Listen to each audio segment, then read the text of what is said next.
सोमनाथाय नमः। ॐ मल्लिकार्जुनाय नमः। ॐ महाकालेश्वराय नमः। ॐ ओंकारेश्वराय नमः। ॐ वैद्यनाथाय नमः। ॐ भीमशंकराय नमः। ॐ रामेश्वराय नमः।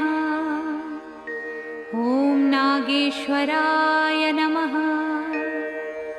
ॐ विश्वेश्वराय नमः।